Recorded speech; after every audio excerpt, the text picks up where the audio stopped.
दोस्तों, अगर आपके पौधे सूख रहे हैं और सूखने के साथ साथ उनके पत्ते भी पीले होकर झड़ रहे हैं और इनके अलावा सख्त गर्मी की वजह से आपके पौधों की ग्रोथ रुकी हुई है, आपके पौधे ग्रोथ नहीं कर रहे, ना तो उन पर फूल आ रहे हैं, ना सब्जियां और ना ही फल, और इसके साथ साथ आपके पौधे की खूबसूरती भी ख़त्म हो रही है। तो दोस्तों, आज की वीडियो में मैं आपके पौधों के लिए एक ऐसी नेचुरल चीज़ लाया हूं जो कि वो चीज़ आपके किचन में भी मौजूद होगी और आप हर वक्त अपने खानों में इस्तेमाल भी करते हैं। अगर उस चीज़ को आप अपने सूखे हुए पौधों में डालेंगे या उन पौधों में डालेंगे जिन पौधों पर आपको सब्जियां, फल और फूल नहीं मिल रहे, तो उन सूखे हुए पौधों में भी जान आ जाएगी और उनसे आप फल और फूल, सब्जियां भी हासिल करते रहेंगे। दोस्तों, एक बात आपको बता दूं कि हमें फुल गर्मी और फुल सर्दी में पौधों को केमिकल वाली खादें नहीं देनी चाहिए, क्योंकि ये केमिकल वाली खादें फुल सर्दी और फुल गर्मी पौधों की सूखने की सबब बनते हैं। एक तो पौधा फुल गर्मी और फुल सर्दी में अपनी ग्रोथ को रोक लेता है, ना तो उन पौधों पर नए पत्ते आते हैं और ना ही नई कलियां। तो जब हम उन पौधों को खादें देते हैं तो यही समझ के देते हैं कि ये हमें फल भी देगा, फूल भी देगा और सब्जियां भी देगा और अपनी ग्रोथ जारी रखेगा।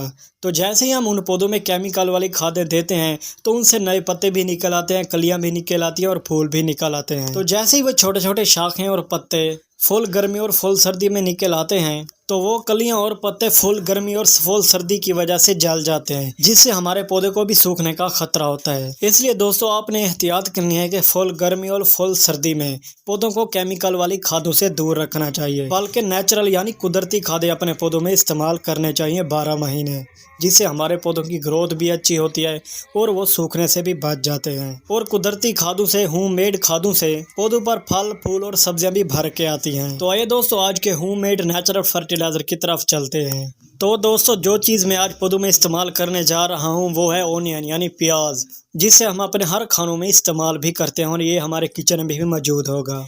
इस प्याज के अंदर हमारे पौधों के लिए बहुत ही ताकत पाई जाती है। इस छोटे से प्याज के अंदर vitamin A, vitamin C, potassium, calcium, copper, iron, magnesium, manganese, phosphorus and zinc जैसे बहुत ही पावरफुल एलिमेंट्स इसके अंदर मौजूद हैं, जिनकी हमारे पौधों को हर वक्त ही ज़रूरत होती है। और इस प्याज का पौधों में इस्तेमाल केमिकल वाली खादों से बेहतर है, क्योंकि वो केमिकल वाली खादें हमारे पौधों को नुकसान पहुँचाती हैं। ये प्याज हमारे पौधों को नुकसान नहीं पहुँचा सकता।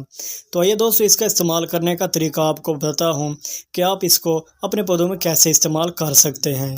ये प्याज से मैंने छिलके उतार लिए हैं। इनका भी पील फर्टिलाइजर बनाया जाता है पौधों के लिए, जो बेहतरीन होता है। इस प्याज को लेकर छुरी की मदद से मैं इसके छोटे छोटे टुकड़े कर लेता हूँ।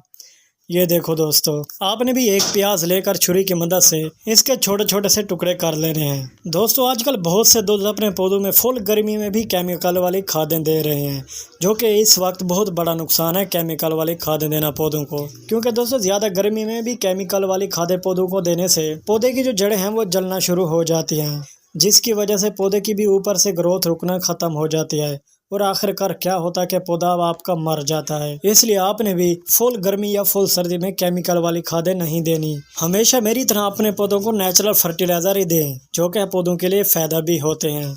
इस प्याज के छोटे छोटे से टुकड़े कर लेने के बाद मैं इसको जूसर मशीन के जग के अंदर डाल देता हूँ। आपने भी प्याज के छोटे टुकड़े करके जूसर मशीन के जग के अंदर डाल देने हैं। प्याज के टुकड़े डालने के बाद मैं इसके अंदर 3 गिलास पानी ऐड कर लेता हूँ। 3 गिलास पानी ऐड कर लेने के बाद मैं इस प्याज और पानी का शेक बना लेता हूँ, यानी अच्छी तरह से इसको हल कर लेता हूँ, जैसे दूसरे फलों का जूस बनाया जाता है। जब इसका अच्छी तरह शेक बन जाए तो आपने इसको नीचे उतार लेना है। ये मेरा भाई प्याज शेक तैयार हो गया है और एक अच्छा फर्टिलाइज़र बन गया है हमारे पौधों के लिए। अब इसको मैं छानी की मदद से दूसरे डब्बे में छान लेता हूँ, ताकि ये फर्टिलाइज़र साफ़ हो जाए। फिर मैं आपको बताऊँगा कि आपने इसको पौधों में कैसे, कब और कितना डालना है।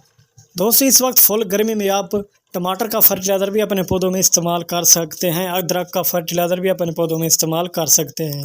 और इनके अलावा अगर आपके किचन में कोई फल या सब्ज़ी गल जाती है तो उसका भी जूस बनाकर अपने पौधों में इस्तेमाल कर सकते हैं। ये देखो दोस्तों, मेरा फर्टिलाइज़र बिल्कुल ही तैयार हो गया है।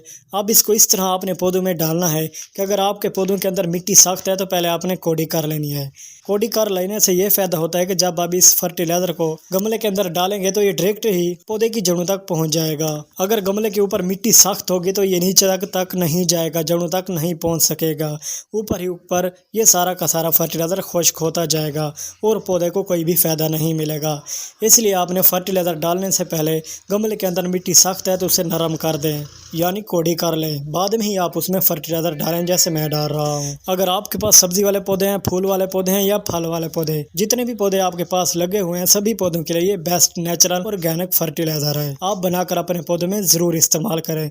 इससे आपको अपने पौधों से अच्छा बेनिफिट मिलता रहेगा और आपके पौधों के पत्ते पीले होकर झड़ना भी खत्म हो जाएंगे और आपके पौधे सूखना भी खत्म हो जाएंगे। अगर पौधे की टहनियां कमजोर हो रही हैं तो इस फर्टिलाइजर से पौधे की टहनियां भी कमजोर नहीं होंगी और आपका पौधा लश ग्रीन और खूबसूरत होता जाएगा। दोस्तों, इस प्याज का फर्टिलाइजर आप हफ्ते में 2 बार अपने पौधों में जरूर इस्तेमाल करें। इससे आपके अपने पौधों से अच्छा बेनिफिट मिलेगा। दोस्तों, आपको ये प्याज का फर्टिलाइजर कैसा लगा कमेंट्स करके जरूर बताइएगा। अगर आप मेरे चैनल पर नए हैं तो मेरे चैनल को सब्सक्राइब कर लें, क्योंकि ऐसी इन्फॉर्मेटिव वीडियो आपके लिए बनाता रहता हूँ।